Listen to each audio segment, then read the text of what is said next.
We are going to get started. You all know him. You all love him. The man, the myth, the legend, Scott Horton, the founder of the Libertarian Institute, the editor of antiwar.com, the host of the Scott Horton Show, and the author of several books. Please welcome Scott Horton.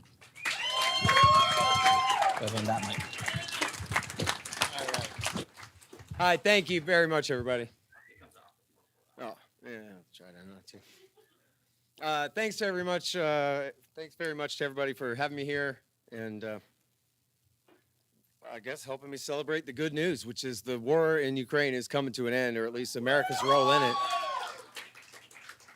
And it's unbelievable because it's never really been the case in my lifetime that elections have consequences. As people seem to wrongly say, but in this case, you know, Donald Trump is not Ron Paul, and he's not even Rand Paul. He's just Donald Trump. But for what it's worth, he means to end great power competition, at least concerning Russia. And quite frankly, we could have been right here 8 years ago if the secret police hadn't framed him for treason and that entire ridiculous Russiagate hoax, 0% of which was correct at all. The whole thing was a put on. And it was made, as the FBI themselves told CNN at the time, to rein him in. If we can't use the 25th Amendment to just overthrow the guy, which that's for like if the president has a stroke, like Woodrow Wilson or something, right? So, well, they wanted to do that, but that didn't work. Well, at least we can rein him in by launching this extra special counsel investigation, keeping it going another 2 years to prevent him from doing what he's doing now, sending his guys to meet with Putin's guys to hash all this stuff out. And so, last time around, one of his own guys told the New York Times, he said, when it comes to Russia policy, Donald Trump is like the captain of a ship. He's got his hands on the wheel, but it's not attached to anything. His government does what it wants when it comes to Russia policy. Well, not anymore. I think the almost blew the back of his brains out, really got to him that one time. And now he's decided that at this age and with this much money and this much of a burr in his saddle, he's just going to go ahead and do what he wants, for better or for worse. So God help the poor Palestinians, but at least he's going to bring an end to the war in Ukraine. So that is the good news. I'd like to point out that the bad guys here, the war party in America, you know, when they come up with a new one, you almost want to give them the benefit of the doubt in a way that like maybe there really is something to this. No, they're just as bankrupt in their dishonesty and in their bad facts. I don't know if you guys saw the clip today where Glenn Greenwald tangled with Dan Crenshaw on the Piers Morgan show. And Dan Crenshaw says that the Ukrainians are winning and the Russians are on the run. And Glenn Greenwald is saying, no, man. Not only is that not true, but nobody says that but you. You can go to all the war party websites and they say lamentably the Ukrainians are on the run right now and it's not looking good. The high point of their war was in September of 2022 and it's been all downhill for them since then. Simple as that. And Greenwald ends up just walking all over the guy. He had to just shut up because he ran out of things to say, whereas Greenwald actually knows what he's talking about, and so he was able to complete the thing. And Crenshaw just looked like an absolute idiot up there. And to think, like, these are the people who get us into these wars. And, you know, I debated General Wesley Clark on the Piers Morgan show. He provided me that opportunity. And when it came down to it, after almost an hour of this, he had to concede that, yes, it's right, that Russia has already won. The question is, where are they going to draw the new border? The question is, he conceded, are they going to get Kharkiv and Odessa? Or are we going to be able to keep them at where they are now with those cities still in Ukrainian hands or not? And he had to concede all that was right. And then he said, but we shouldn't talk like that because it just looks too bad. And it gives the Russians the sense that they can come in and have what they want in the negotiations. Like, they need to hear it from me, where their soldiers are in the field in eastern and southern Ukraine. And that was what Wesley Clark was left to, was no, we have to keep up the false narrative just to keep spirits high. To what end, he couldn't say. It's crazy. These are the people who make these decisions. That's the guy who ran the war against Serbia for Bill Clinton in 1999 and to break off Kosovo. So that's where we're at, is the war party, and this goes not just for, you know, USAID and the peripherals that Doge is going after, but the entire empire is essentially on the run. Nobody believes in them anymore. How could they? The only people who spout the same old story about why we got to stay. It's the same old people. Bill Kristol and David Frum and Dan Crenshaw and these people who've been around for generations saying the same thing the whole time haven't been right yet.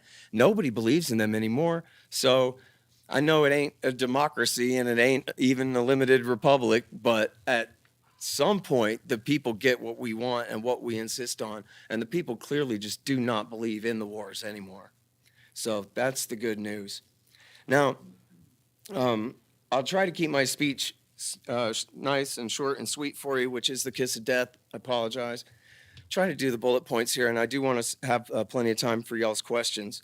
But I guess just to summarize, I'll try real hard to summarize my book, Provoked. It starts with H.W. Bush and the end of the last Cold War. And then the chapters are just president by president all the way through, everything that they all did to screw up everything.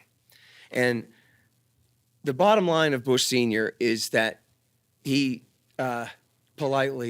knowingly misled the Soviets into believing that America was going to treat them fairly and told them, we're not going to take advantage. If you'll let Eastern Europe go, we won't take advantage of that. We'll be good sports, if you will. And it was based on those assurances, numerous assurances, that the Soviets agreed not just to allow the reunification of Germany, but to even dissolve the whole Warsaw Pact and let Eastern Europe go.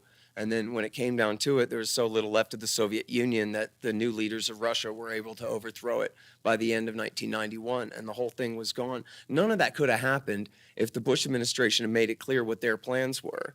And they did plan all along to keep NATO dominant in Europe and to expand it to the east. Now, people say that it's debunked, that they promised not to expand it to the east. Well, I have rebunked it thoroughly in my book for you with all the citations and firsthand documents from all the sources where it was not just a promise, but it was based on these assurances that the Soviets made the decisions they made. These were agreements, real ones, and the Americans broke them. And they knew it, and they didn't care. What they told the Russians was, we don't even need an alliance anymore. There are no enemies. So NATO is now going to become more of a political organization. Think something like the EU plus the US. But we're going to replace it as a security institution with the CSCE, it's now the OSCE, the Organization for Security and Cooperation in Europe, which Russia and Belarus and Ukraine and even the Stans were already members of. So now there will be no controversy about the new countries of Eastern Europe joining America's military alliance, quite possibly potentially in opposition to Russia, when Russia's a member too, and we're all members together. As they put it over and over again, and as Yeltsin repeated it back, this is a brilliant stroke, a partnership instead of an alliance, and we will be in it with you. It's great. Tell Bill, I'm so excited. This is the best thing ever. But they were lying. They were essentially just shining the Russians, first the Soviets and then the Russians on, to get them to acquiesce, especially to, for example, agree to allow Poland to go ahead and join, because what difference does it make anyway? Now, importantly, the supermajority of the American foreign policy establishment in the 90s was against expanding NATO. It wasn't just heroes like Ron Paul and Pat Buchanan. It was 2/3, the supermajority of the Council on Foreign Relations in New York. So this is crazy. The Soviets are gone. Why in the world are we going to pick a new fight? Because they all knew that's what it was. But the thing is, the decisions had already been made by Bill Clinton and his men. So by the time that sort of the old, wise graybeards got their act together to try to oppose it, it was too late. And by that, I mean, Kissinger and Brzezinski were bad on it. They were for expansion. But the sitting Secretary of Defense, William Perry, who was not a partisan Democrat, but was like a wonk type, and the previous Les Aspin, both of Bill Clinton's own Secretaries of Defense opposed it. General Brent Scowcroft, who was Bush Sr.'s right-hand man and national security advisor, four-star general, opposed it. George Kennan, who had coined the containment policy back in 1946 for the dawn of the last Cold War, and his rival, Paul Nitze. Robert McNamara, who ran the war in Vietnam for Kennedy and Johnson. All of these men came out and said we should not be doing this, and there was only one reason why. It's an unnecessary provocation of the Russians. That's what they all said the whole time since the end of the last Cold War. Now, even the expanders, people like Kissinger and Brzezinski, said, well, of course we have to make a special exception for Ukraine. Nobody thinks we're going to be able to integrate Ukraine, which is part of the Russian Empire for 300 years, and which the eastern half of it and the most heavily populated part of the country are ethnic Russians with long-standing ties to Russia. And we just know that there's no productive way to get in a contest with Russia over this territory. We ought to guarantee their neutrality so that it's fine. So even when they were expanding NATO and not doing the Partnership for Peace and the CSCE as they had promised, they still said, well, you'd be crazy to try to bring Ukraine in because that'll lead to war. They all knew that it would. Now, there's a lot more to, the Bill Clinton years, the Balkan Wars, and the shock therapy economic policy, which I think everyone in this room at least will not be surprised to hear was not from a lack of not from the shock of too much transition to capitalism too soon, as they always put it with the shock therapy. It was too little, too late. And see, this is the thing. They didn't go to the Austrian school. They didn't even go to the Chicago school. They went to Harvard, right? These guys aren't libertarians. They're neoliberals. So they're like pro-business. They're not socialists, but they don't understand markets the way we do. So what Russia needed was a strict rule of law enforcing property rights and contracts. And they needed to hang the communist that still ran the central bank and wouldn't stop printing money. And even if you want to blame some of the Harvard guys, even the worst of the Harvard guys said, man, we can't get the central bank to stop printing money. And that, of course, was the Achilles heel, destroyed everything. And through various measures, they gangsterized the entire Russian economy in the 1990s, turning over to 7 gangsters, murderers. And it was from their group that Putin rose to power. He was one of Yeltsin's men. And then once he came to power and became the president, he ended up keeping the loyal oligarchs and exiling the rest. And really seizing power for himself and not being the kind of Western lackey that they wanted him to be. But anyway, Clinton also got the color-coded revolution started, and this was first in the Balkans, most notably with the bulldozer revolution of 2000 to overthrow Milosevic in Serbia. And this is where you see the spray-painted clenched fist logo and all that. It's this group, Otpor, was the original one, or there's a whole bunch of them. I detail it all in the book. But this is essentially, Bush, in a way, distracted us by marching the 3rd Infantry Division into Iraq the way he did, because in the background you had all this soft power, they call it, smart power, NGOs, as we're all learning in the news in recent weeks here about USAID, backing media, backing NGOs to the tunes of tens and hundreds of millions of dollars all across the world, putting their thumb of the 800-pound gorilla, America, on the scale in other people's elections. And almost all of this has been at the expense of the Russians in Eastern Europe and in the Caucasus, for example. And Bush also tore up the ABM treaty, and with doing so, he also killed START II, which was about to be ratified, which would have banned all multiple independently targetable reentry vehicles. It might have been the most important treaty ever proposed, and he killed them both. And he did so in order to be able to install these anti-missile systems in Romania and Poland, with the radars in the Czech Republic. And the whole thing just makes no sense. It's completely crazy. He says he's trying to protect Poland from attack from Iran. But Iran doesn't have missiles that can reach Eastern Europe, and Iran doesn't have any nuclear weapons to deliver. If they had a nuclear weapon, it'd be a simple gun-type nuke, and you could put on the back of a flatbed truck, maybe, and certainly not launch it on a missile to Warsaw. What in the world? So Vladimir Putin said, well, I think that you're putting these anti-missile missiles here to try to gain a first strike capability against me. Meaning, if we hit them first, we cancel mutually assured destruction. We hit them first. Whatever's left for them to try to retaliate with, we shoot that down too. But W. Bush said, no way, come on. We don't have enough here to do that. You have thousands of missiles, Vlad, and we only have dozens of interceptors here. We swear it's for Iran. And he said, well, I still don't believe you. It's for Iran. So maybe it's because these are dual-use launchers. And you could put a Tomahawk cruise missile tipped with an H-bomb in there. And you're trying to violate the spirit of the Intermediate Nuclear Forces Treaty and move medium-range cruise missiles closer to my country. And so then he said in an angry speech in 2007, what do you think I'm going to do? I can either try to match your anti-ballistic missile system, right, and just make a bunch more missiles. Guess what I'm going to do? Guess what I'm already doing? And in 2018, he announced a whole new generation of heavy missiles, nuclear torpedoes, and supposedly nuclear-powered cruise missiles with unlimited range, and of course, all the hypersonics we've seen. This was all this entire development program came as a direct result, direct reaction to W. Bush tearing up that treaty, and gaining no real advantage in doing so, starting an arms race that we're losing. And then, of course, Obama came in, and I should have said, and Bush continued the color-coded revolutions. Well, I sort of summed this up, but I should say in Georgia, in Ukraine in 2004, in Kyrgyzstan in 2005, and they failed in Belarus in 2005. If you guys know where Belarus is and what a close ally and obviously being the most important country to Russia. They've tried to overthrow that country 3 times in 2001, 2005, and 2020.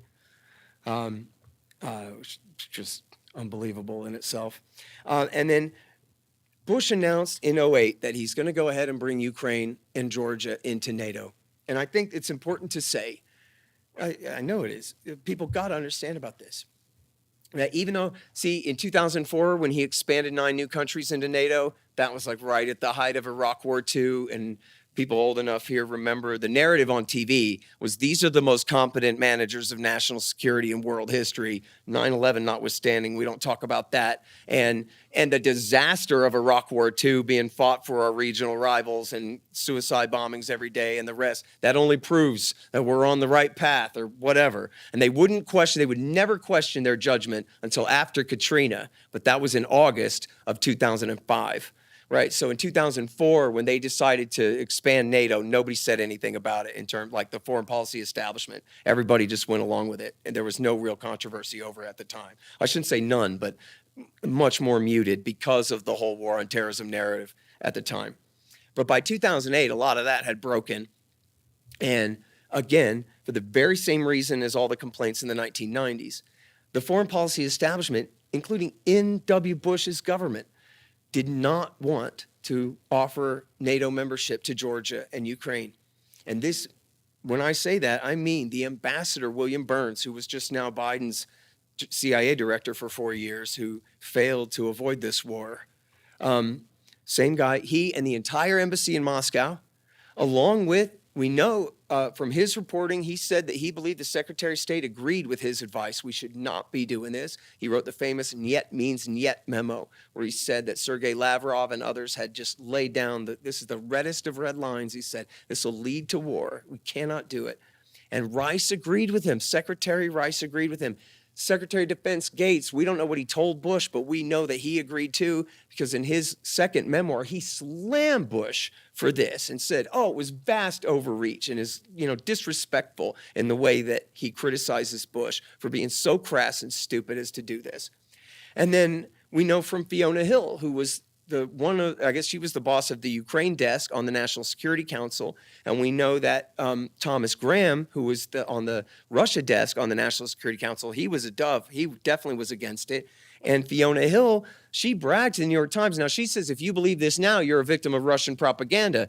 But she's the one who's bragged to the New York Times on 2 different occasions, and I guess other publications as well, wrote about it in her book, that she told W. Bush, the entire National Security Council and the entire intelligence community. That's her word. So I don't think they did a national intelligence estimate, but they at least got official paperwork, advice in writing from CIA and whoever else about what did they think. And they all said, don't do it.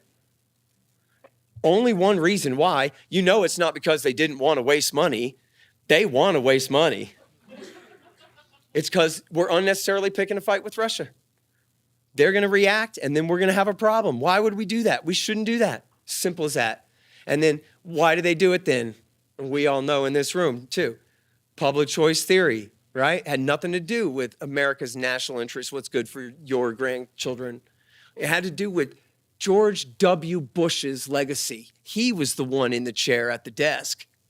He's the one who gets to decide. His legacy was supposed to be Iraq War II, but that was an unmitigated disaster, fought only for the Ayatollah and bin Laden and Ariel Sharon, and America got nothing out of it at all. So then he wanted to privatize Social Security, which meant take all the socialist IOUs and put them in the stock market bubble, the same one that crashed on his way out a month before the election. But they wouldn't let him do that. So what was W. Bush's legacy? Every historian in every poll, they should have not talked about this. Every historian said he ranks among the worst presidents in American history. But he's an individual human man with, feelings and stuff. So he needed to do something big and important. That's what William Burns says. This was legacy building for George W. Bush, to pass out some reckless, half-assed war guarantee that he had no intention of backing up, that he knew America couldn't back up. What does it do to say, I'm going to bring you in my gang, but you're not under my protection yet, but all your neighbors who hate me are now looking at you, right? It's just, it reminds me of two friends in high school,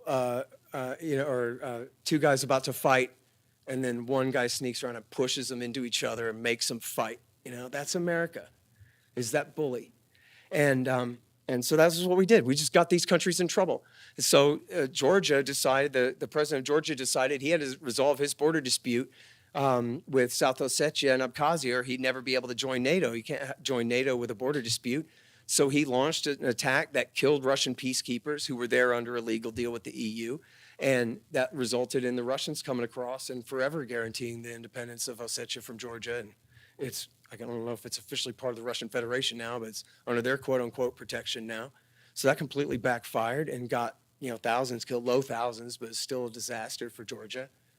And then, of course, in Ukraine, it helped to turn up the entire temperature on the major political splits inside the country, where the people in the predominantly, separate ethnicity, the Ukrainian West, many of them wanted to join NATO, or much more favorable to joining NATO and joining the EU as protection from Russia. And this is the land of the Holodomor, after all. And there's a lot of hard feelings against Russian imperialism going way back, whereas the people in the East are more likely to identify with Russia, or certainly not have such anti-Russian sentiment, and opposed joining NATO and the EU. And so this came to a head, and I guess I'm going on too long here, but essentially what happened was the Americans and the Europeans tried to force the issue on Ukraine joining an association agreement with the EU as a step, and it had in that agreement steps toward further integration with NATO as well. But they drove too hard of a bargain. And George Soros and Henry Kissinger even said that it was the Americans and the Europeans' fault for driving too hard of a bargain and making an offer that the president at that time, Yanukovych, could not accept. He wanted to move west. He was not a Russian puppet any more than Donald Trump was a Russian puppet. He was from the East and what they call like a Russian-leaning party, the Party of Regions. But in fact, they said that guy Paul Manafort, who was Donald Trump's campaign manager for a little bit last time, they said that he was Vladimir Putin's secret agent controlling Trump. And that was because he worked for Yanukovych, and that's all you need to know about his ties to Putin or whatever. But the actual story with Manafort was, if anything, and I'm not saying that this is true, but I'm just saying like as a figure of speech so you understand, if anything, this guy was CIA. And he's got the cufflinks and the kind of the mannerism and all that for it. He very well may be CIA, but he certainly was not working contrary to American purposes there. His entire reason for working with Yanukovych was to help him move west. But it was Angela Merkel, essentially, who fumbled the ball and ruined the deal. And that's what led to the protests. But the protests, again, backed by U.S. aid and allied NGOs, et cetera, to the tune of tens of millions of dollars, which was far enough away to keep the pressure up to force the coup. Now, the coup came in two parts. It was essentially the Americans were forcing their internal regime change, but then the Nazis that they had hired in the street went ahead and finished the putsch themselves at the end of February 2014. And that's what really led to the war in the East, first the loss of Crimea and then the war in the East. And the Americans, they took responsibility at the time. There's no secret about it. Barack Obama sent the CIA director, John Brennan. He went to Kiev, and USA Today and Forbes both reported that John Brennan's in Kiev and he's ordering the government to go to war against the people of the East. And the new government said, oh, it'll be a matter of days. We'll just roust those bandits right out of there. And once they attacked, about half their army, or I don't know half, but a major percentage of their army just defected to the other side. And so the Civil War was on, and it was a horrible thing for the first almost year, about, I guess, like 10 months.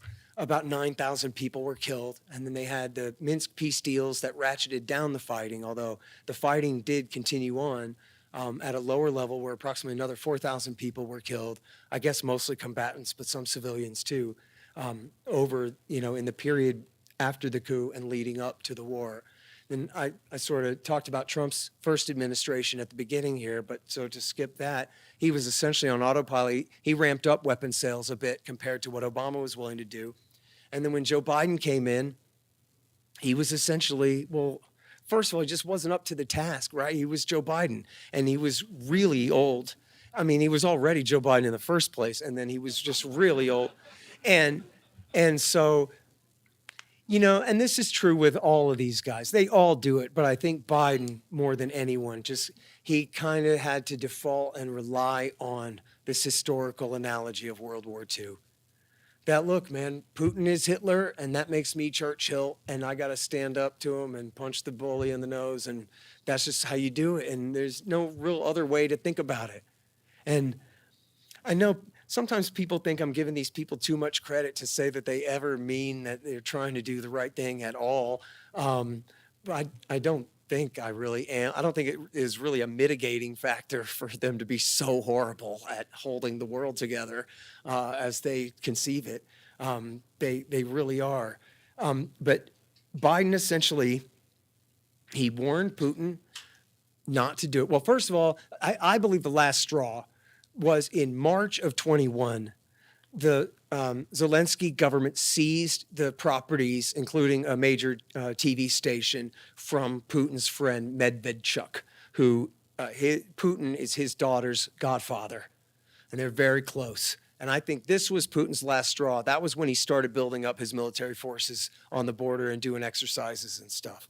And then he was faced with Biden, who met him face to face in July. We don't know exactly what happened, but we know that Biden didn't make a very good impression on the guy. And then what happened? The absolute, complete, and total catastrophe of the withdrawal from Afghanistan. Now, some of y'all know I wrote the book on time to get out of Afghanistan, time to end the war in Afghanistan. But you weren't supposed to get everybody killed on the way out like that. There was absolutely better way to do it. And very, very simply, if Biden had just stuck by Donald Trump's timetable that said we will be out by May 1st, everything would have been fine. That's the start of fighting season. Well, Biden kicked the can down the road 4 months, and the Taliban didn't. The Taliban kept on with their plan, which was to finish seizing the country. And so Biden just was standing around for it, getting caught up in it when he should have been gone. Remember from Vietnam, the decent interval. Let us get out of town, and then you guys wait a couple of weeks or a couple of months before you do your final attack and humiliate us. And so he just botched it. But from the Russian point of view, I mean, there's some stories that say this, but it makes sense that they just said, we're going to walk all over this guy.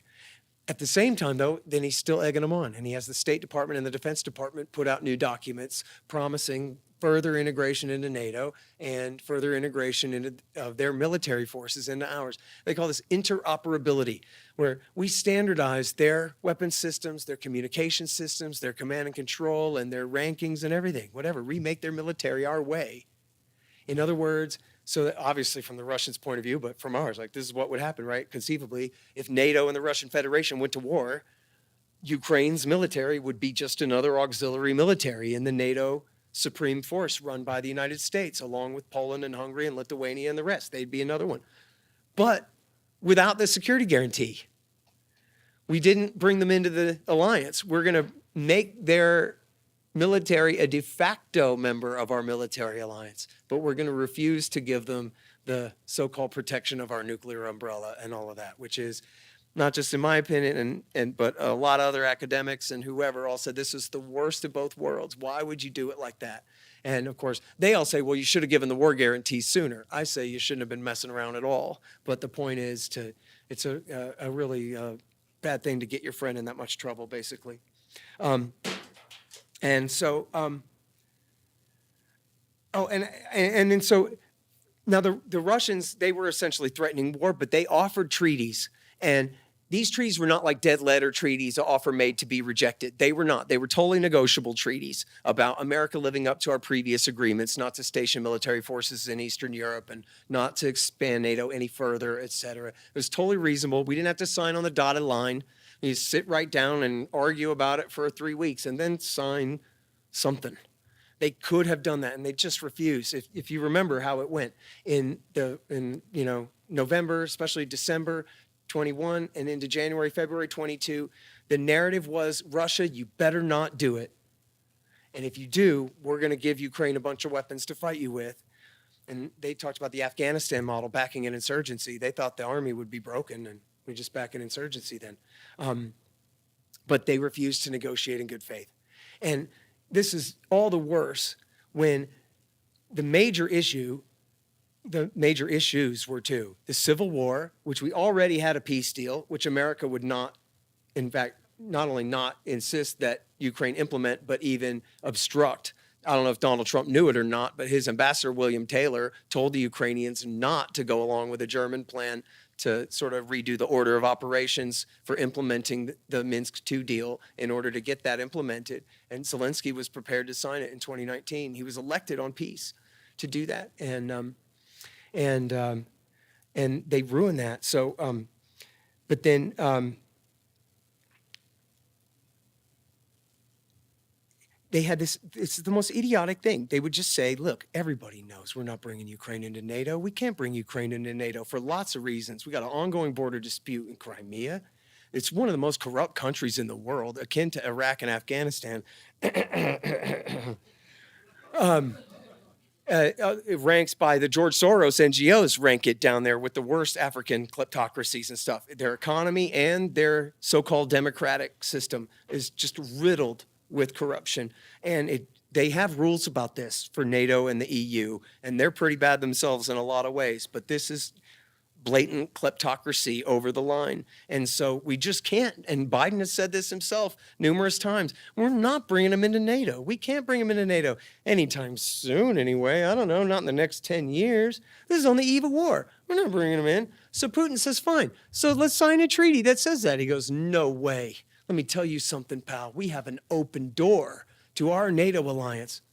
Now, you understand, there's no door, right? This is just jargon. It doesn't mean anything. It's just a made-up thing that they came up with at a meeting in 1999. You know what we should do? We should call it the open door, okay?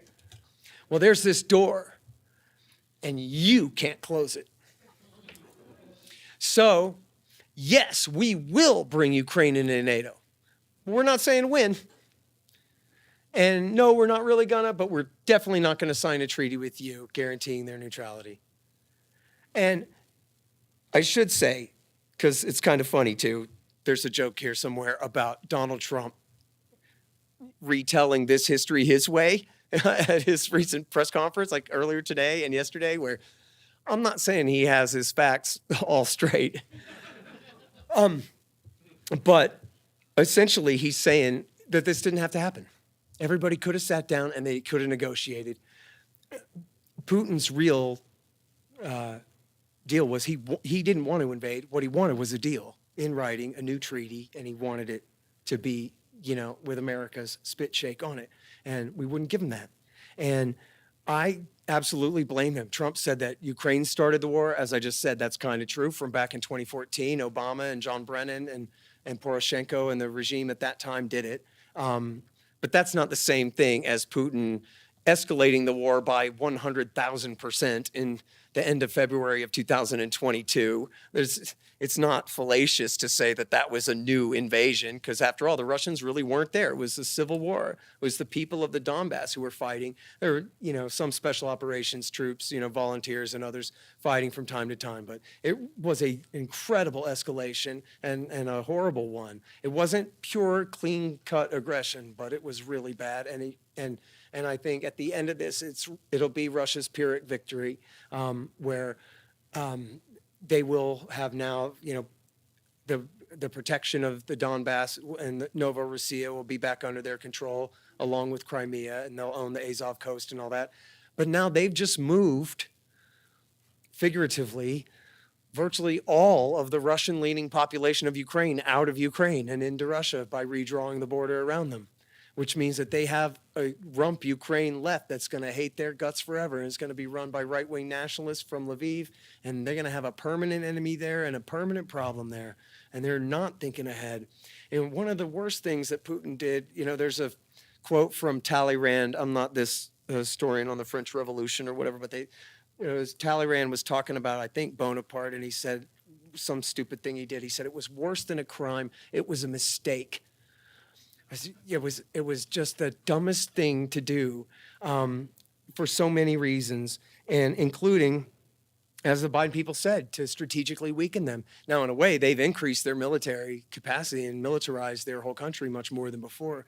But as we know, that all comes at a real cost from productive capacity. And so it might be delayed, but they are paying the price, and they will continue to pay the price, not just in casualties, but in dollar terms and in opportunity costs and the rest. This is the same way we do for our wars. And then I guess, I'm sorry, I need a better closer on here, I guess. Now, I wanted to, I maybe lost a point I was going to make about Russia's, I know what it was going to be. It was the mistake that I was going to mention there was not just in the invasion, but in the way that they played it up before the invasion, in repeatedly denying that they were going to go. They could have really, I think, first and foremost, threatened that, yeah, you're damn right I'm going to invade. That's exactly what I'm going to do. That's why I built up all my armored forces on the other side of the line. I'm really angry, and I might do it anyway, but you know what you should do? Work with me on this. He didn't do that. Instead, he tried to play coy. He could have gone to the UN Security Council and said, I'm going to veto and obstruct all UN Security Council business forever until I get some third-party peacekeepers to quell the civil war in Ukraine right now. He could have, and there's 195 nations in the world, pick one, and put some people on that line to stand there in blue helmets and to enforce, again, the peace deal that had already been signed by all parties, including the United States and the UN Security Council, had rubber stamped it and everything else back in 2015. He could have said, oh, how you like me now? And he could have turned off Nord Stream 1 and 2 and the others and the pipelines through Ukraine too. This is in December of 2021. He could have said, how do you like the cold, Germans? How do you like the firewood, shortage? And he could have played hardball. Instead, he played coy. And I joke in the book, I said, perhaps military necessity required diplomatic incompetence, right? Maybe his generals told him, well, you just can't blatantly say you're going to do this or that. It's whatever, what generals think. But I think he could have avoided the war if he had just, made his demands that much more starkly and seriously in the first place. I thought there wouldn't be a war, not because I said, Putin would never do that. I thought there wouldn't be a war because William Burns was the director of the CIA, and Blinken was AWOL. Burns was the Russia guy, and Burns is the guy that wrote the Niet Means Niet memo. Burns was at the Russian embassy. He probably is CIA his whole life. He was at the embassy in the 1990s. He was Bush's ambassador to Russia in the 2000s. He was, whatever, different jobs at the State Department, ambassador to the EU or whatever the hell it was in the Obama years. And then he's Biden's head of the CIA, and he's the one going over there talking to Lavrov. And I stupidly thought Burns is going to see Biden through this, but that wasn't the job. The job was, yeah, we're going to do like Afghanistan in the 1980s and bog them down and strategically weaken them. Plan A is, you better not, but plan B is, don't, wait, come back, And so that was how they played it, and damn him for that. He should have stopped the war. He could have. And then in closing here, I just wanted to confront two giant, stupid lies. The first one is that Russia's just trying to recreate their empire here. And if we don't stop them and hold the line in Ukraine, next they're going to be in Warsaw, and the day after that in Berlin. And then what are we going to do? It'll be World War II and III all over again and all these things. Well, that's just ridiculous. They always take this quote of Putin saying, anybody who doesn't miss the old or lament the fall of the old Soviet Union has no heart. But the rest of the sentence after the comma is anyone who wants it back has no brain. Oh, whoops, he wasn't threatening to recreate the empire at all, was he? No, he was actually saying, I've already done a really good job of restoring Russia to greatness. That's what the speech was about, if you look at it in context. Remember all those problems we had? See what a good job I did fixing them? That was the speech. He wasn't saying, I'm coming for Poland. Get the hell out of here. These people are such liars. And now look at them. You can see right now, all of us can, everyone except Dan Crenshaw can see that Russia can defeat Ukraine. That wasn't even an eyeball joke. I was just talking about his ignorance. Russia can defeat Ukraine, but they cannot defeat Poland and Germany. They would be insane to try to take on NATO. They have no intention of taking on NATO. And even if we dissolve NATO, they have no intention of taking on what we called NATO yesterday. They don't have the ability to do it. Look at how much trouble they've had. They've lost hundreds of thousands of casualties. I don't know how many dead. I don't know if anybody knows the real numbers on either side, but they've certainly had hundreds of thousands of casualties in this war. And that's just to take the East and to grind down the Ukrainian force. They're not coming for Eastern Europe, much less Western Europe. It's just crazy. And they can't. And so it doesn't even matter if they wanted to. And then secondly is that that same point, Victoria Nuland herself said that. Robert Kagan's wife, the architect of the overthrow of 2014 and so many of these policies even. She worked for Strobe Talbot and Bill Clinton back then. She was Dick Cheney's foreign policy advisor for a while in the W. Bush years and helped encourage the Bucharest Declaration. She might have been the one person in Cheney's office really pushing for it when everybody else said no. She's been a real problem this whole time. And Victoria Nuland herself says, well, come on, Russia's obviously a paper tiger, man. They can hardly cross the Dnieper River. They're not coming for Slovakia and Hungary and the Czech Republic. And then her husband, Robert Kagan, the maybe like prime neoconservative theoretician, the co-author of Toward a Neo-Reaganite Foreign Policy with Bill Kristol in 1996, co-founder of the Project for New American Century, architect of Iraq War II. He said, you know what, when you really think about it, Ukraine doesn't matter to America at all. It's not any part of our national interests at all. Come to think of it, Robert Kagan said, when the Soviet Union dominated Ukraine all those years, we didn't care at all. And this is his words. Again, still not mine. We think of those as the good old days. You know, the Cold War, totalitarian, communist slavery for Eastern Europe. But things were stable. And girls were girls and men were men. And GRO LaSalle ran great and all that stuff. But so that's it. So Kagan and Nuland, the ultimate neocon power couple, ultimate warmongers on this particular issue, both admit that we didn't have to do this at all. At all. So, I mean, you can call it confirmation bias. Here I am quoting the worst people in the world, but they're admitting that I'm right. So I think that's okay. And with that, I'm sorry I went on so long, but I'll open up for questions. And thank you for your attention. Appreciate it.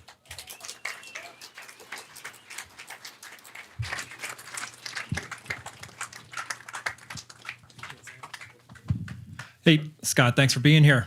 Quick question. With all the recent developments happening very rapidly in the last week, there's a lot of stuff going on. I'm sure there's a lot of urgent phone calls happening as people are trying to rally support here and there.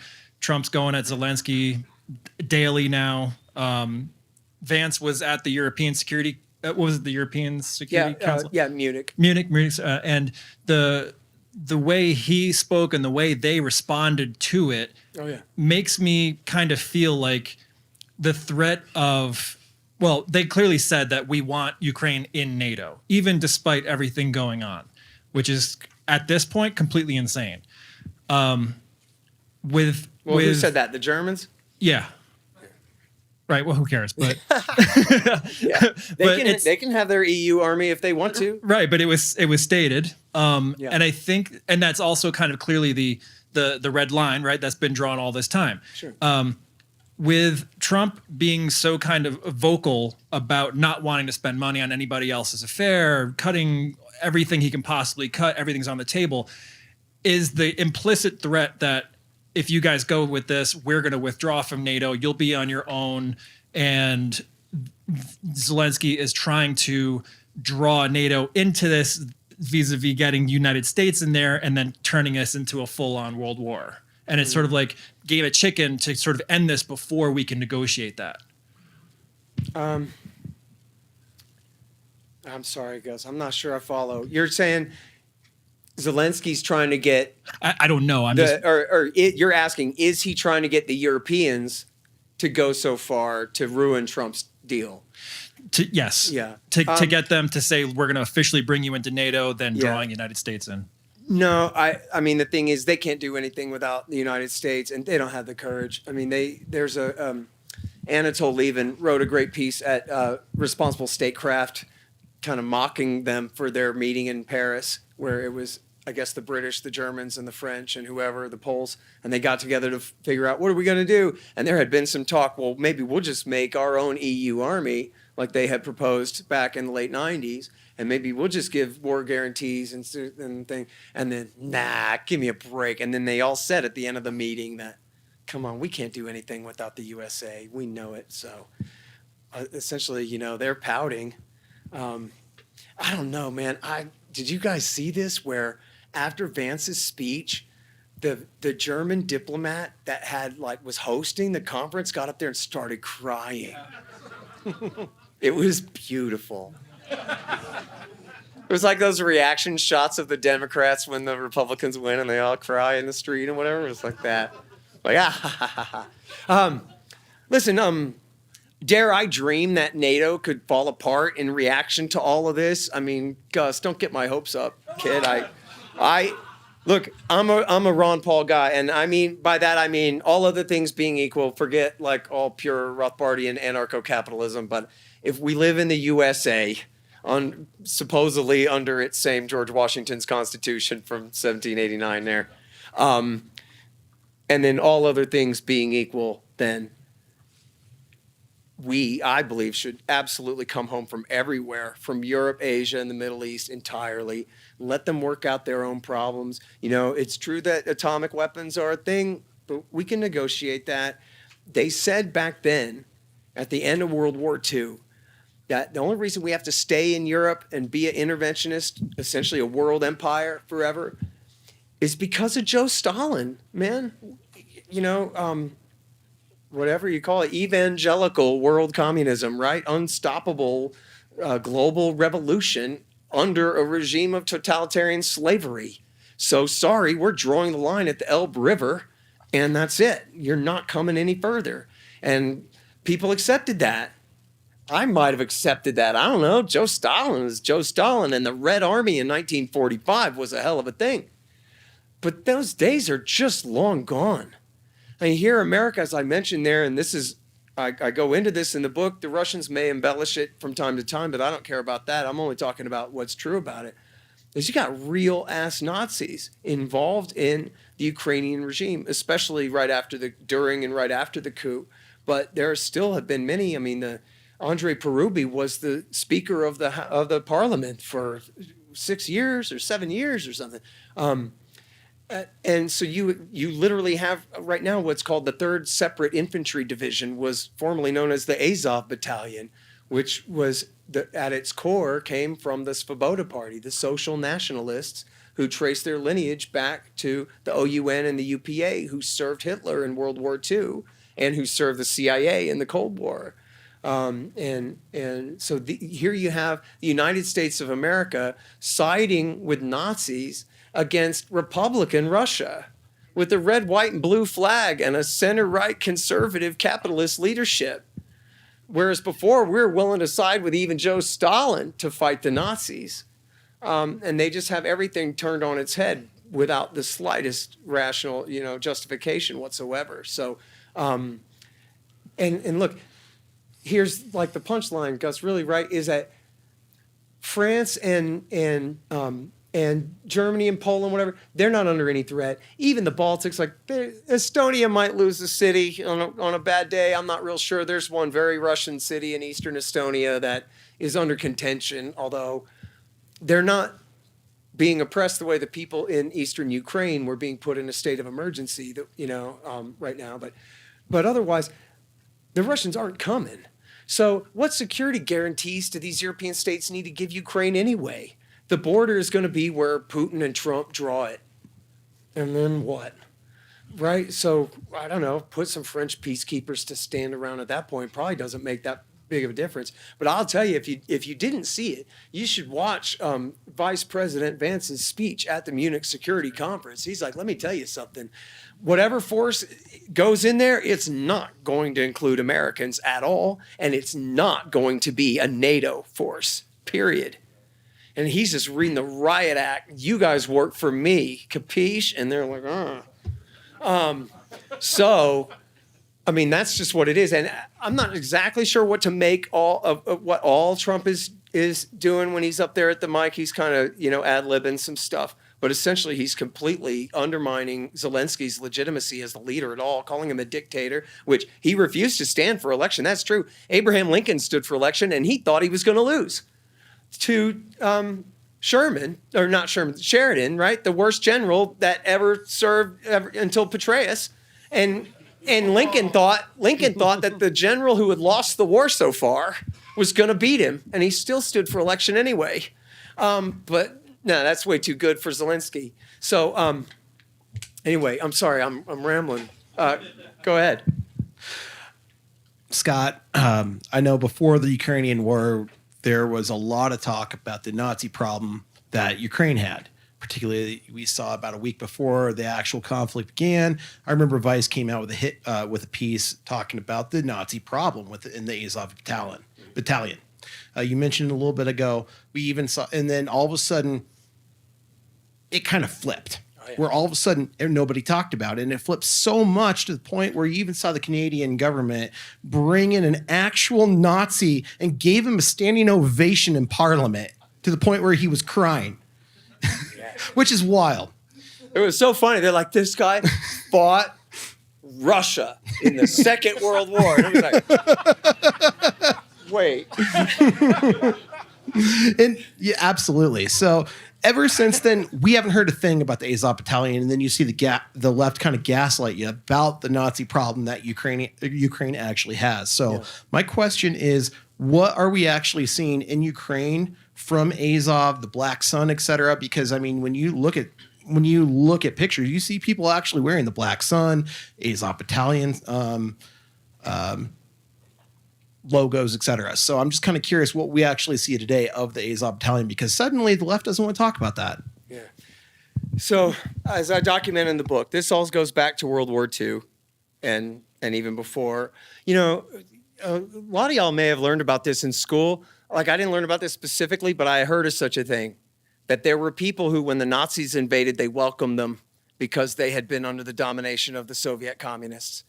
And then usually the story goes, and then they came to regret that because the Nazis weren't much better, that kind of thing. Well, the seed of that story mostly probably comes from Ukraine. I'm sure that's true in the Baltics as well.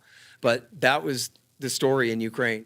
Is there were people who welcomed, and in what's now far western Ukraine was part of Poland at that time, and which was also a very right-wing anti-Semitic and nationalist regime, and but enemies of the Nazis. So when the Nazis conquered Poland, they took all of that area and they essentially, suborned these pre-existing militias. The OUN, the Organization of Ukrainian Nationalists, led by Stepan Bandera, and there's a few other prominent ones. I'm not the best at pronouncing all their names. And then these guys essentially became auxiliaries for the Nazis during the war, helped implement the Holocaust. and then ran like hell when the tide turned back and the Soviets came, and a lot of them fled to Canada and to the United States where they had a presence. And then with the end of the Cold War, in fact, even before the very end of the Cold War, like beginning in 85, 86 with Glasnost and Perestroika, they started coming back and building up these, essentially writing new textbooks, especially, right, and trying to redefine all of their nationalists, leaders of the Second World War era into the founding national leaders of Ukraine.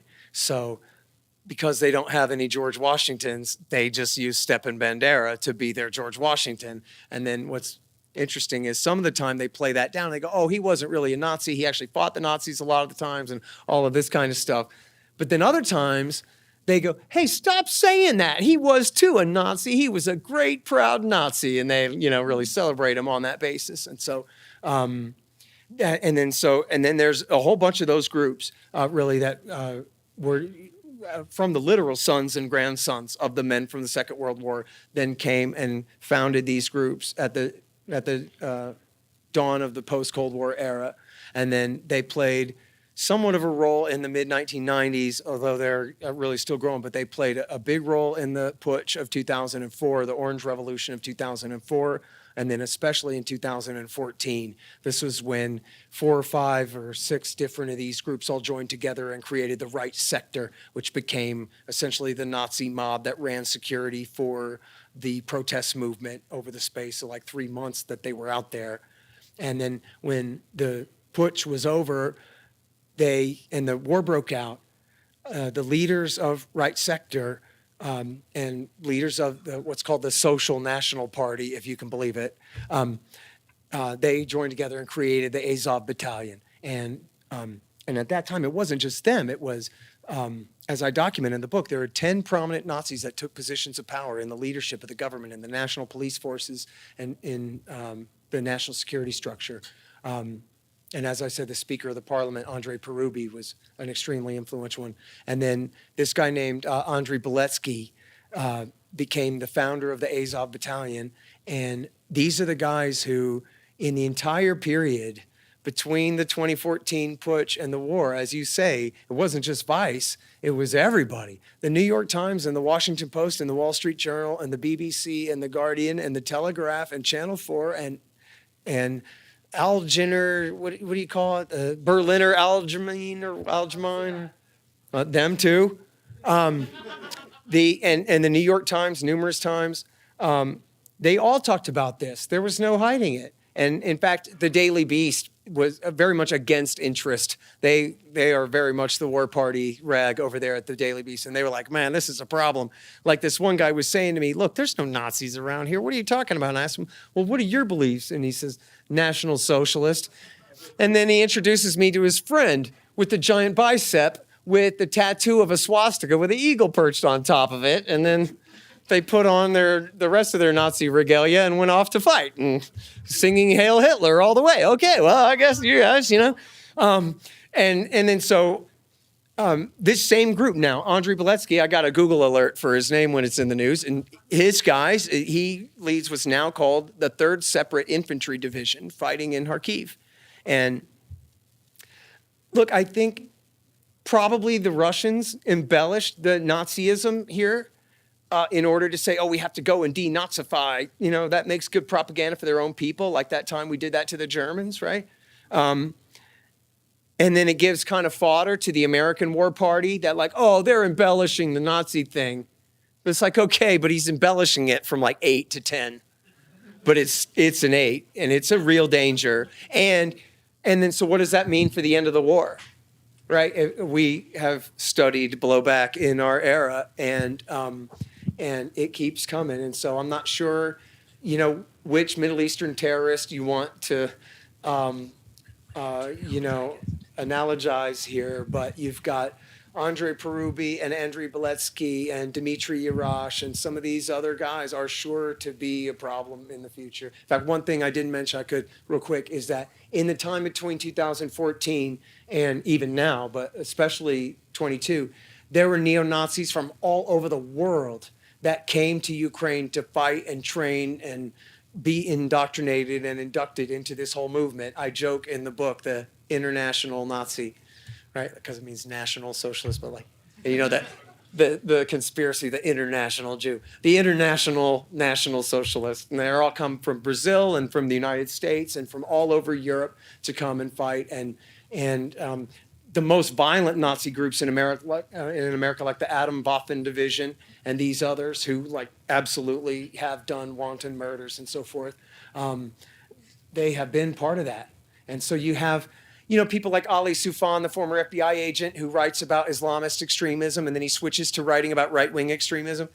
He's writing about this stuff. And then it's like, oh, Ali, we're not writing about that right now because these are our guys.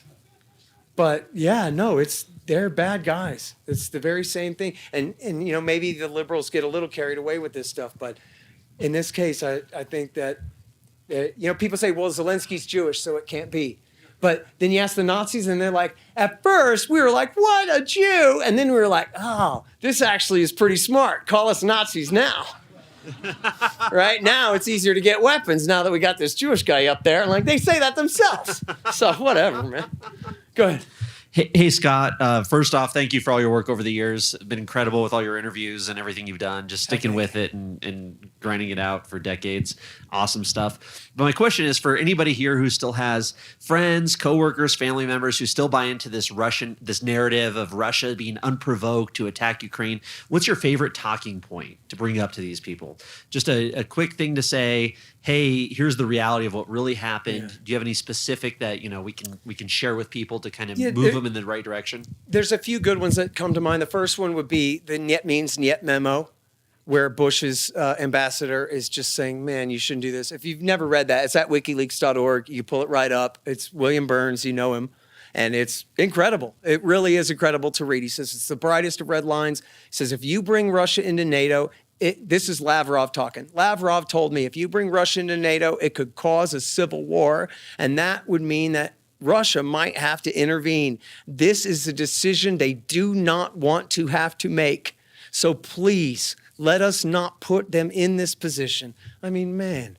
Then you have another one that I think is really telling is a Rand Corporation study from 2019. Now, the Rand Corporation, you might have heard of it. It's a think tank, but it's one that at least originally was sponsored by the Pentagon. I believe it is still financed by the Air Force.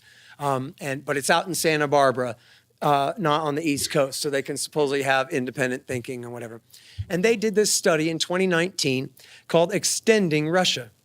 Well, what do they mean by that? They mean overextending Russia. In other words, provoking Russia into overextending itself. That's the title. That's what they're talking about. That's what the whole thing is. Well, how can we extend Russia? Where can we give them problems? Well, we could foment a coup in Kazakhstan. We could increase support for al-Qaeda terrorists in Syria. How's that working out? We could sabotage the Nord Stream pipeline. We could try another coup in Belarus. We could increase arms to the Ukrainians. And in all of these recommendations, because it's a think tank study, PDF file thing, you read it, and it says, here's what we could do. And then it says, like in bold, disclaimer, don't fucking do that.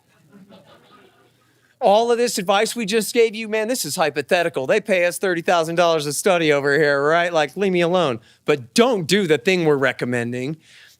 If you blow up the Nord Stream pipeline, that could really cause a rift between us and Germany.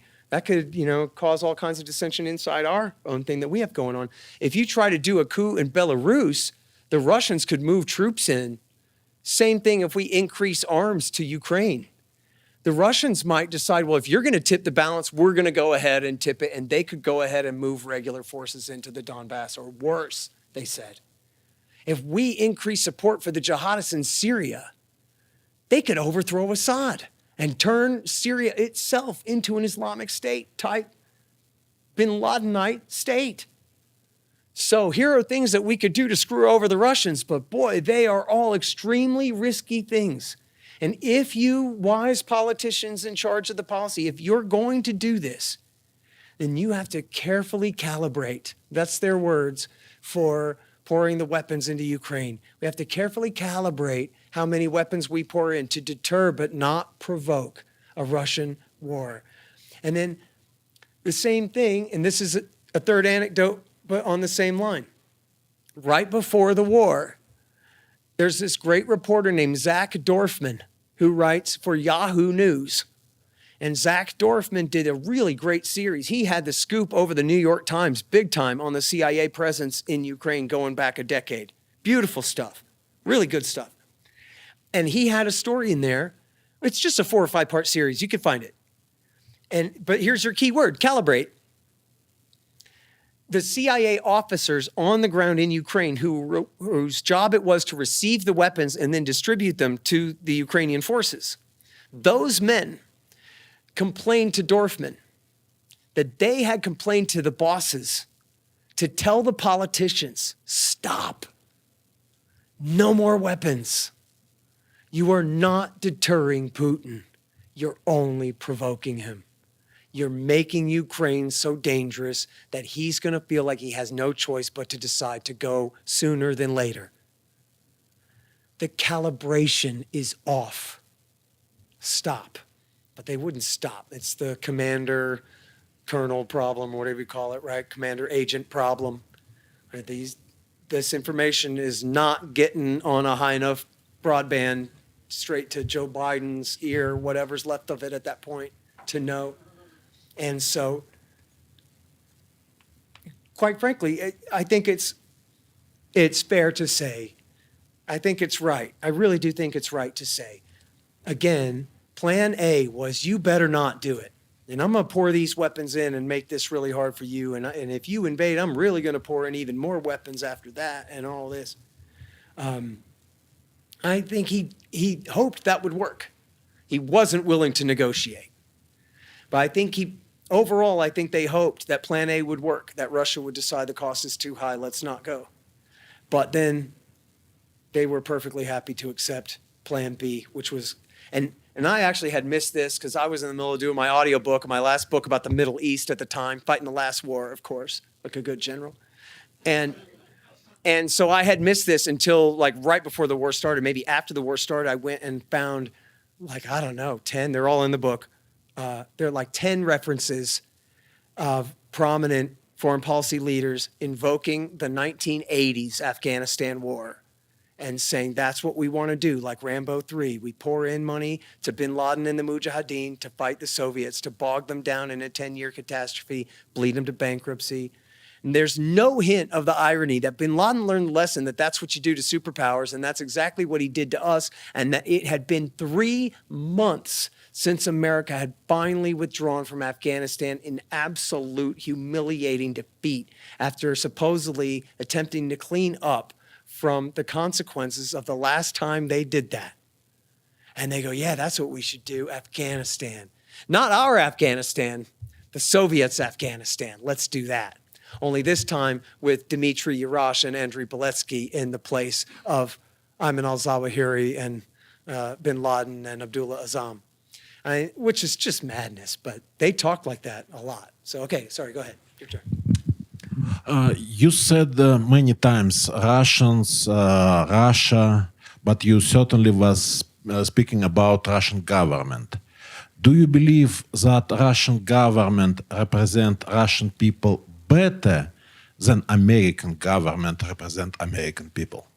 Oh, I really doubt it. I don't know. I mean, Putin has had, pretty high popularity ratings compared to American politicians mostly, but I'm really no expert on Russian domestic politics. I know that there has been a real lack of credible opponents to him. They tried to build up Garry Kasparov, the chess player. They tried to build up Alexei Navalny, the anti-corruption crusader and right-wing nationalist to the right of Vladimir Putin, Navalny was. And there was, Netsov that got assassinated, but nobody knows really by who, but he was possibly the most credible in recent years, but has been dead a long time.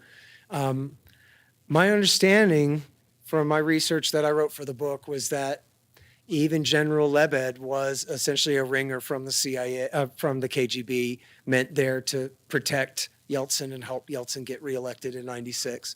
And the same for Zhirinovsky, that they're both just essentially ringers to take up space and keep the chosen guy in there. So I would characterize Putin as essentially a strongman, an autocrat of sorts, right? He's not exactly a dictator, but what, like an El Presidente or something like that. Although I guess my understanding is that the war, broadly speaking, is popular in the country, but wars usually are. That's interesting that you said that, because I'd like to follow up with that question. I feel like there's this big elephant in the room, and that is somebody really, really benefits monetarily from all of this. And how does that fit in? Sure. It's interesting. I think, all these policies always come down to a conspiracy of interests, and the money looms huge in the background mostly, or at least when it comes to, direct profit motives, it's hard to pin down. Like, we know that Biden's Secretary of Defense had sat on the board of Raytheon and back, and that, his Secretary of State, Blinken, was the co-founder of West Exec Advisors, which are just consultants cashing in on massive government contracts that they help arrange for other businesses and stuff. We know the current national budget is $7 trillion. The national security budget, the true national security budget as calculated by Winslow Wheeler, is $1.7 trillion per year.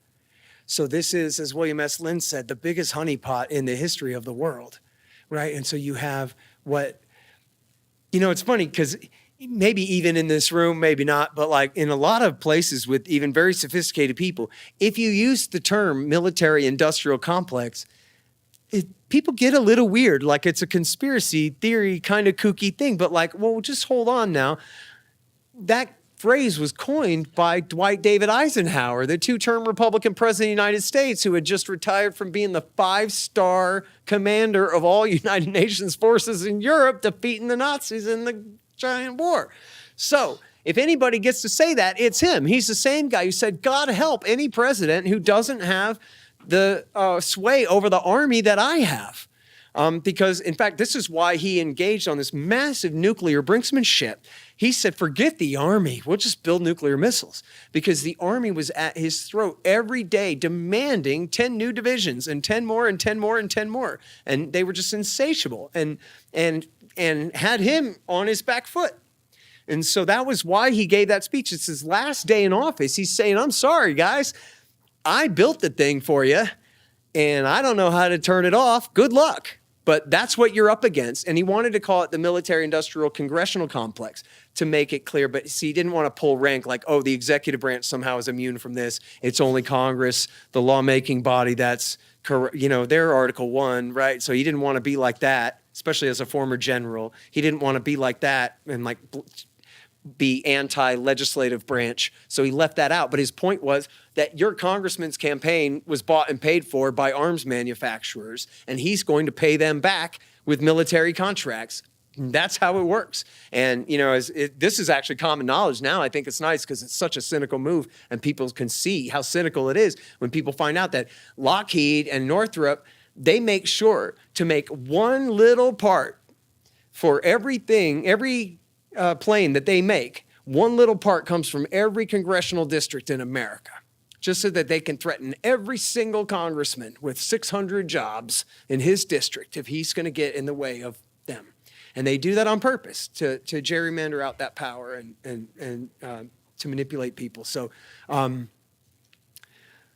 then they all get rich. I wonder a lot of times whether they even like talk about it that much. They're like, yeah, of course it goes without saying that, like, you monger a pretty good war, you get to live in a pretty big house after that, or what, you know what I mean? It's just part of it. There's a great article in The American Conservative by Kelly Vlahos a few years ago, Wartime Washington, where she talks about how they're just bulldozing the suburbs of Washington, D.C., where they had these perfectly good 1980s, like $500,000 homes, and they bulldozed the whole neighborhood to build McMansions on top of them. and where they're like perfectly good houses, and this kind of thing where they're just rolling in cash, and where everybody knows now that the wealthiest districts in America are right outside Washington, D.C., not Silicon Valley, not New York City, not Austin, Texas, but right outside of Washington, D.C., where they're just reaching their hand right in the till. All of them. It's sick and corrupt. We're going to do 5 more questions. Okay. Oh, he's got the mic. Thanks for everything, Scott. Just real quick, I'm wondering if you could speak or just give your opinion on how you think what's going on in Ukraine might relate to the Middle East, just with Russia's historic support of Syria and what's happened there. Do you think Ukraine was some sort of, I don't know, do you think it ties in? I'd just be, with the Azov battalion and Israel being our greatest ally and blah, blah, blah. I'm just wondering what you think about that. Well, I don't think the Israelis are too worried about Ukrainian Nazism at this point, as far as that goes. But I think it's pretty obvious that the reason Al-Qaeda was able to overthrow Damascus in December was because the Russians were busy in Ukraine. And, Hezbollah had just gotten bombed in the pager attack, and they'd lost their leader in an airstrike and the rest. So Hezbollah in Lebanon was not coming. And, the Syrian Kurds are under American protection out east, but they have a conflict of interest. The Biden government, the Blinken government, Jake Sullivan, whoever was the president, I don't know, Jake Sullivan is the guy who said to Hillary Clinton after Ayman al-Zawahiri endorsed the revolution in Syria in 2012, Jake Sullivan is the one who wrote the memo to Hillary Clinton saying AQ is on our side in Syria and was happy about it.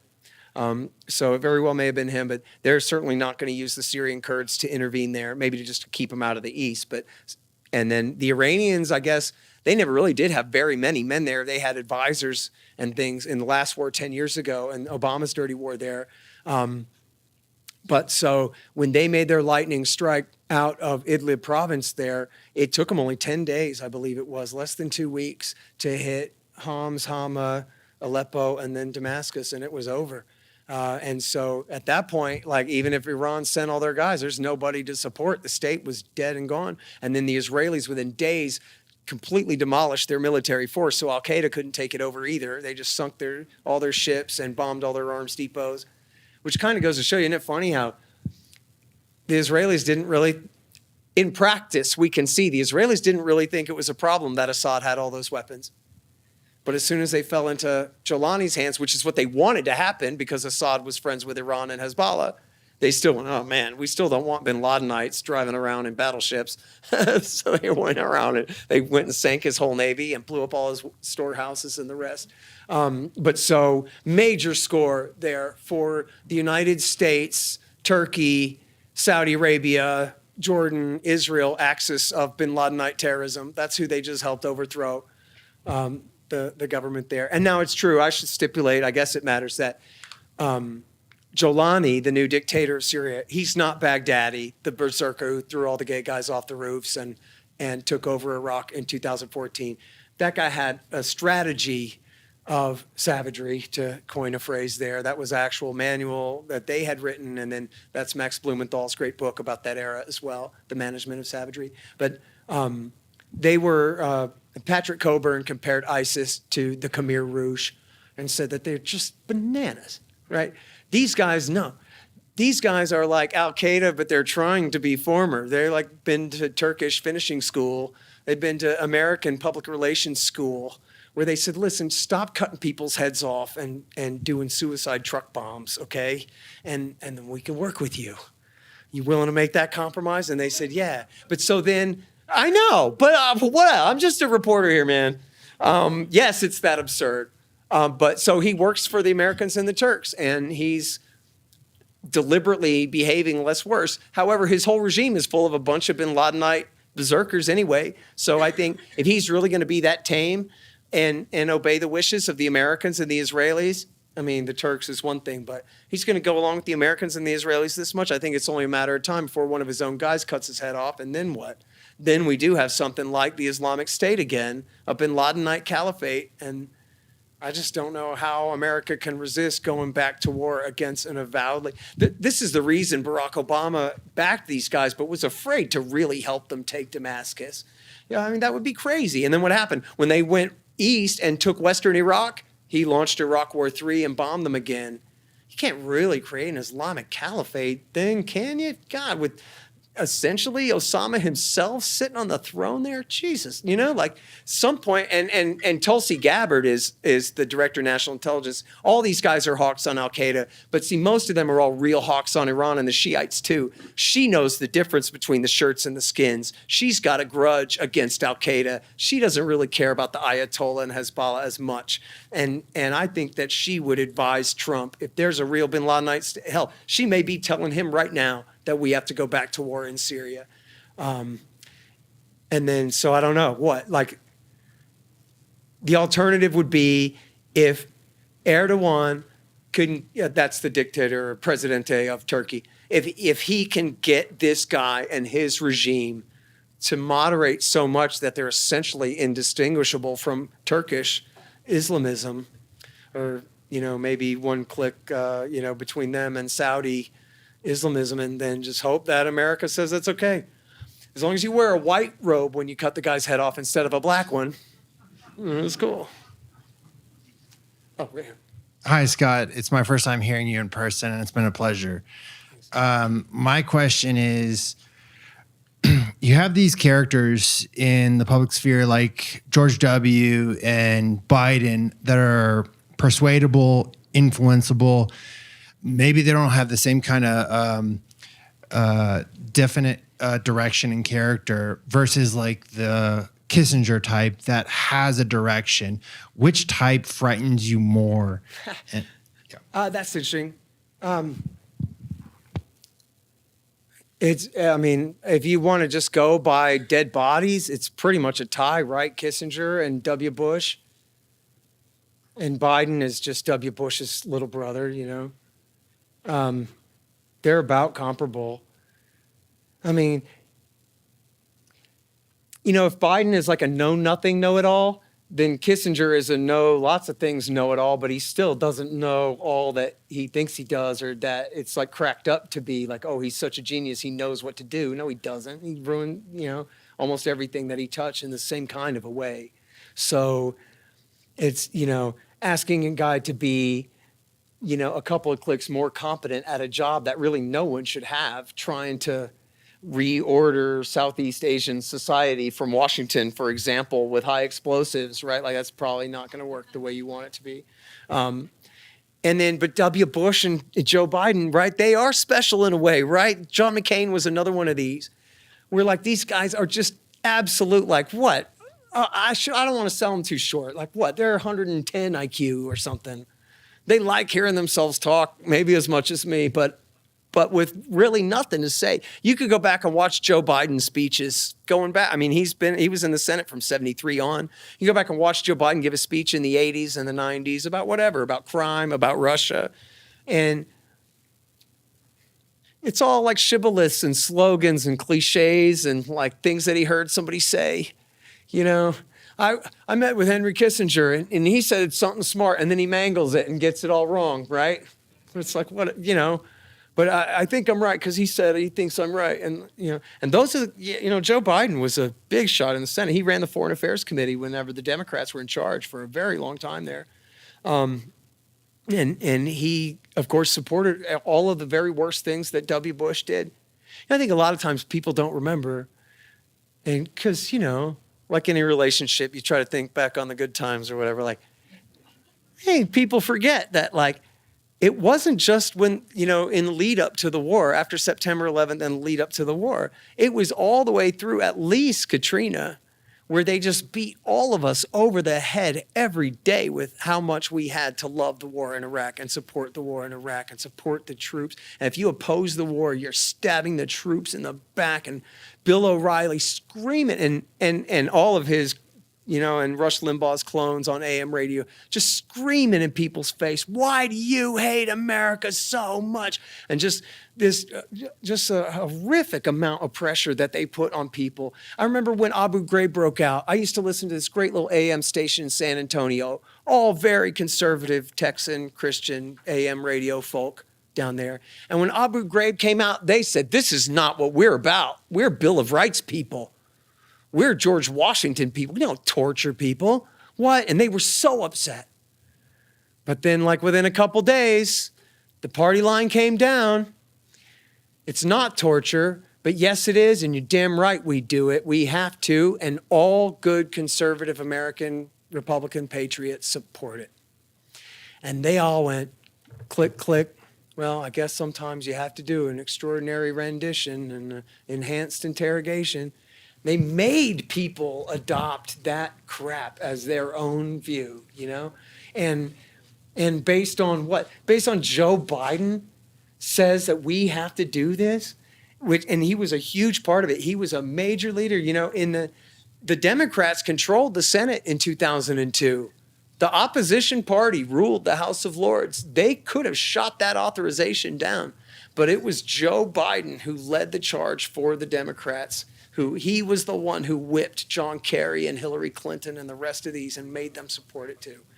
And and he's a guy who, well, you can blame the dementia for this, but I don't know. You could probably just blame his stupidity for this. You know how many times he confused Ukraine and Iraq in the last 4 years? It's like a lot of times. I'm sure that Putin's going to lose. He's going to lose the war in Iraq. And it's just like, what is he actually picturing in his head when he talks about these things? You know what I mean? It's really something. And so, I don't know which bothers me the most. I have the same problem with Donald Trump. Donald Trump goes, they explained to me the Golan Heights for 10 minutes. By that, he means 4. And so I said, fine, Israel, you can have it. America hereby recognizes Israel's sovereignty over the Golan Heights. And they wrote him a check for $100 million 3 different times. And Donald Trump, they don't just do that and hope that it'll pay off. That's for a handshake and a deal. What do we get for $100 million? You get the annexation of the West Bank. That's what you get. You get Gaza, you get whatever you want. He already recognized that he suspended America's previous assertion that the West Bank colonies are illegal, which they are under 1441. He moved the embassy to Jerusalem, which Bill Clinton and W. Bush and Barack Obama had all promised to do, but didn't do. Because what does it mean to move the embassy to Jerusalem? It means America recognizes Israel's claim on the entire city, when the east half of the city is supposed to go to the Palestinians. It's where their holy sites are, and it's supposed to be the capital of their independent state they're supposed to get one day. Remember that? But now, no, it's the eternal, undivided capital of Israel, because Netanyahu and Donald Trump say so. And he's so easy to win over with this. And it's because he doesn't know the first thing about it. It bothers me when people say, Donald Trump's so anti-Semitic. Okay, I think the term is philo-Semitic, or I don't know if I'm pronouncing that right, but it means he really likes Jews a lot. But also, let's just say that, he's from Queens and he's got kind of a brash attitude, and maybe he does tell a Jew joke on a Thursday or something. I don't know. But let me tell you this. He hates Arabs 10 times more than that, okay? He doesn't give a damn what happens to Palestinians at all. And that's the bottom line there. And so, I'm so torn because I want to celebrate to high heavens what he's doing in Eastern Europe to bring an end. There's no more important issue in the world to all of humanity than America's relationship with Russia. They got 7,000 H-bombs, and so do we. We've got to get along. Nothing else matters. Nothing else matters than that. But also, boy, this comes with a lot of grief. And we're only just getting started. I don't know what's going to happen, but I don't think it's going to be pretty what happens in Palestine. James Wiley, I wanted to thank you and other leaders like you who inspired after October 7th, I transferred my campaign from Wiley for vengeance to James for peace because of leaders like you, and I appreciated that example. But I had a question. You mentioned Kazakhstan. I spent 15 years of my life in Kazakhstan. Really? My parents are still there, and I wanted to ask you about what you mentioned there. That was really confusing for me when there was that overnight revolution and it was back to normal. I didn't lose any friends during that, but I did have friends whose family members were beheaded in a country that's been peaceful since 1989. And if you don't mind just giving some insight from your research, what happened to Kazakhstan? What happened to my home? Yeah, man. So I do have a small section about that in the book. And I think it's a somewhat of a speculative chapter, but I don't get out over my skis making claims that I can't prove. But I do show that it seemed that the Americans knew that something was going to happen, and that I guess the way I say it in the book, I don't think I go this far in the book. I'll say to you, I guess my suspicion was that the teams of so what happened was there was a protest that broke out over, I guess it was gasoline rations started it and this kind of thing. And it's a kind of somewhat divided country geographically and ethnically. And so there's the protest movement started out. And then all of a sudden you had reports of teams of armed men seizing banks, police stations, and airports and stuff. And it was like, oh, whoa, what is going on here, right? Like teams of 10 guys or 5 guys. Obviously like highly trained, or I don't know, somewhat trained on some sort of special operations type mission. But then, like you say, it went away. It petered out, security forces cracked down. The Russians came and helped them to crush the thing. And that was kind of funny because Blinken said, you know, historically when the Russians come, they'll never leave again. And then they turn around and left the next day. And he was like, oh. But yes, I mean, I don't know exactly what happened there. My kind of just suspicion was it must have been the Turks working with the United States, or, you know, on orders from the United States, stirring that trouble up to try to be another distraction for Putin. And, you know, I'll tell you who's really good on stuff like this is a blogger named Bernard at Moon of Alabama. Do you ever read that? So he's a German analyst, a really bright guy, former military guy, I believe. Sometimes it throws people off, Moon of Alabama, where barflies meet, but that's from a Bob Dylan song, I guess, or something. So, but he's a German, and he's really smart, good on virtually everything. And that's the kind of thing that he will like pounce on in real time. He will have like all the latest developments and stuff. So your best bet, first of all, is to buy my book. But after that would be, you know, search Kazakhstan on his site and see what you can find there. Because I think I relied on him for a bit of that. Part of it was, I hope I'm not confusing Kyrgyzstan. I don't think so. I think this was Kazakhstan where they said on the American Embassy website, they said there are going to be protests at this location at this time. So Americans, be careful. But it seemed like maybe it was more like announcing that there's going to be a protest at this place at this time was the real point of it. I think that was the way Bernard took it, and didn't seem too unreasonable to me. And then, you know, I sure would love to know, like, who's the real expert on Western NGOs in that country? You know, there must be a lot there. And as I talk about in the book, there are places where, you know, the USAID and NED and NDI and IRI go or won't go, but the Soros groups will. So in Uzbekistan, when America backed the dictator there, I think they still do, Islam Karimov. Is he still the dictator in Uzbekistan? Or when he was in W. Bush years, I guess. It's Bush's global democratic revolution. Everywhere except Uzbekistan and Azerbaijan and Saudi Arabia and everywhere Pakistan, everywhere we back the dictator there. But the Soros groups would still go there and try to agitate. So there must be so much history there that, you know, I would love to know more about myself. And I'm very interested in the time you spent there. I hope we can maybe talk after this and communicate further. Sounds really interesting. Hi. With Netanyahu saying that they're going to go for the head of the snake, don't you think Iran's going to be next after this whole negotiation thing, given that they're at the tipping point and they're the weakest they've been, and they don't have popularity among their own population at the same time? What are your thoughts about that? Well, I think you're right that they probably figured that the consequences would be less now that they've broken the bridge between Hezbollah and Iraq in turning Syria over to the bin Ladenites the way they have, the so-called land bridge, as they called it. W. Bush gave them Baghdad, so they were trying to take Damascus away, and they finally got through with that. And Hezbollah has been certainly weakened. My understanding of the relative military posture between the United States and Iran over the last couple decades, I don't think has changed very much.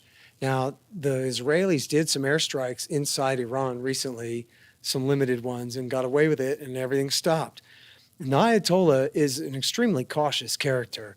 I mean, he may be whatever degree of brutal at home, but he has always been extremely cautious in foreign policy. For example, when North Korea decided to make nukes, he decided to put his hands up and open his books and say, I'm not making nukes. You have no pretext for war here, pal, was the way that he's played it this whole time.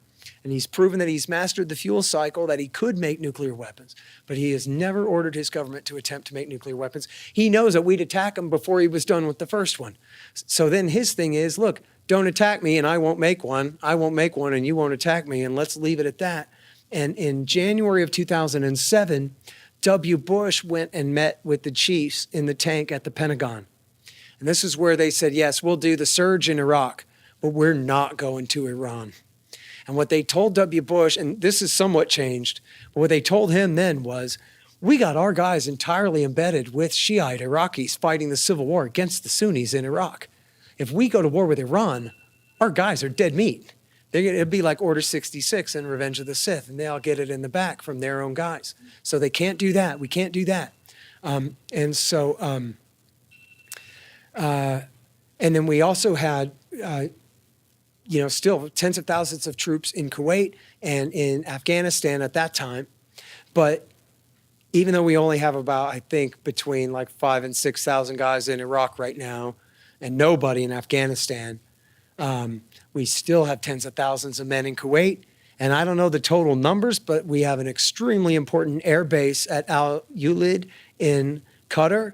And the Fifth Fleet is stationed at Bahrain. And then there's about, $100 trillion in economic targets all up and down the west side of the Persian Gulf. And the Iranians are just lousy with those missiles. They got tens or even hundreds of thousands of those missiles.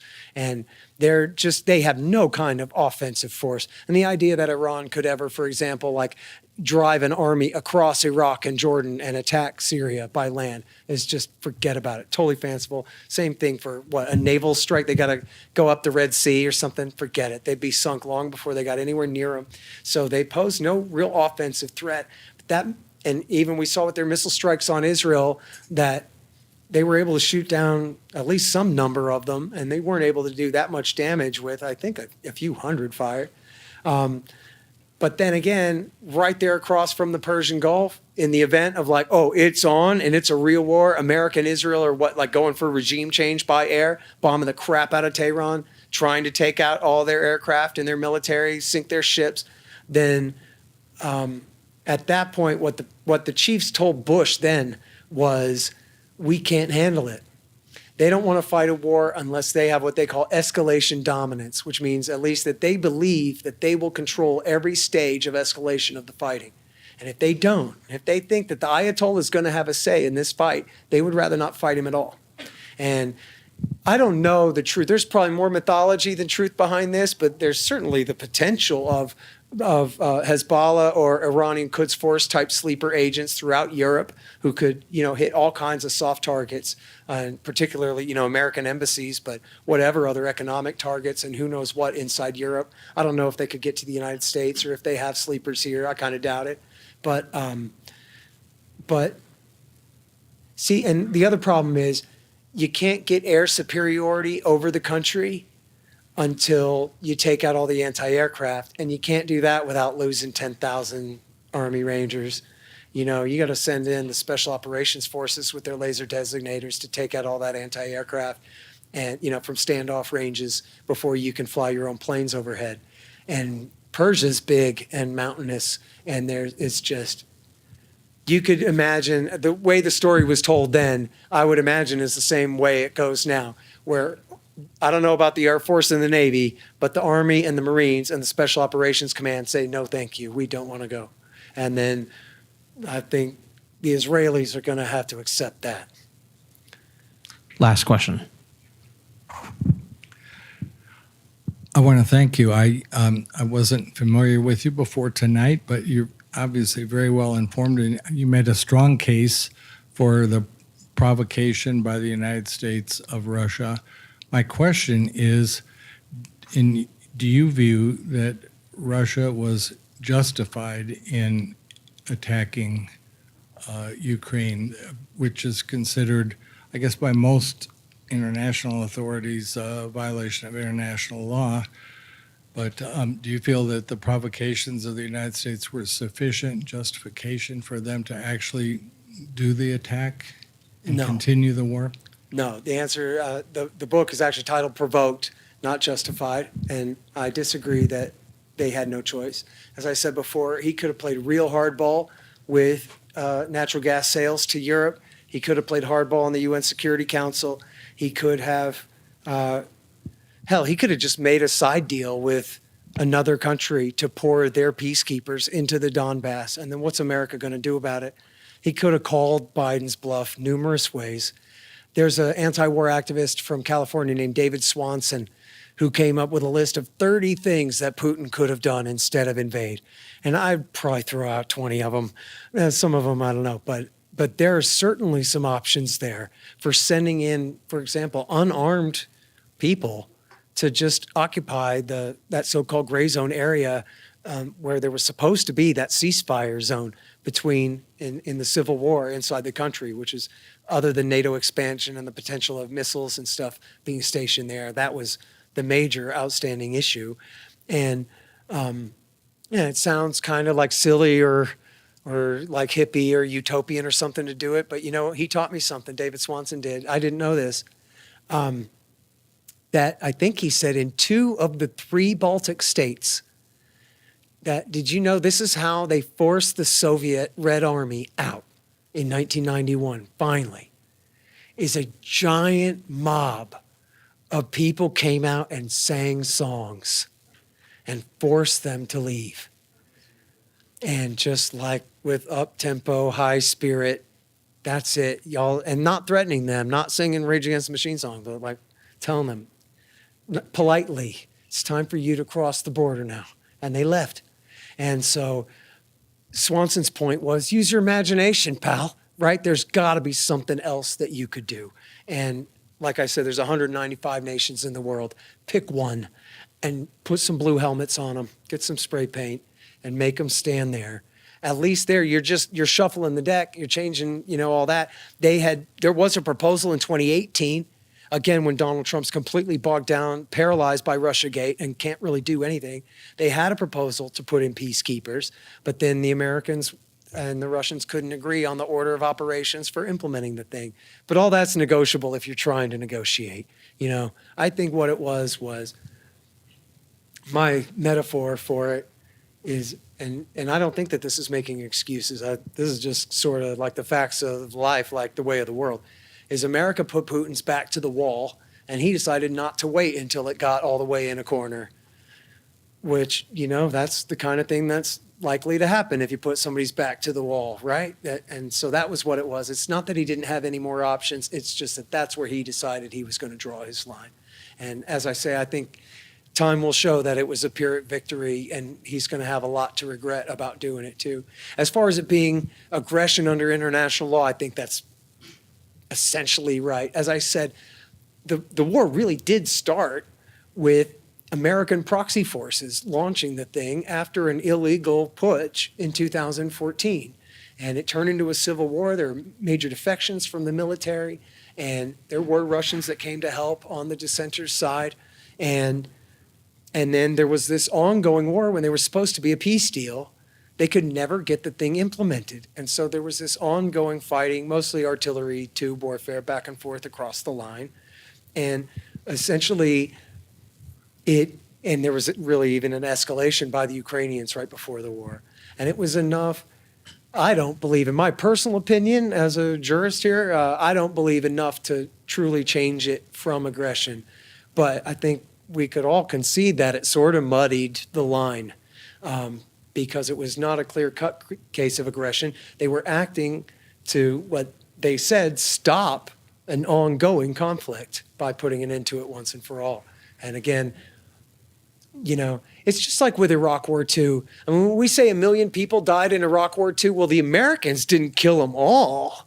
It's just that it's all George W. Bush's fault, all of it. But then every individual Iraqi man who joined a militia and fought and killed other people on the other side, fighters and civilians alike, they're all responsible for their own actions too, of course. But who owns the chess table?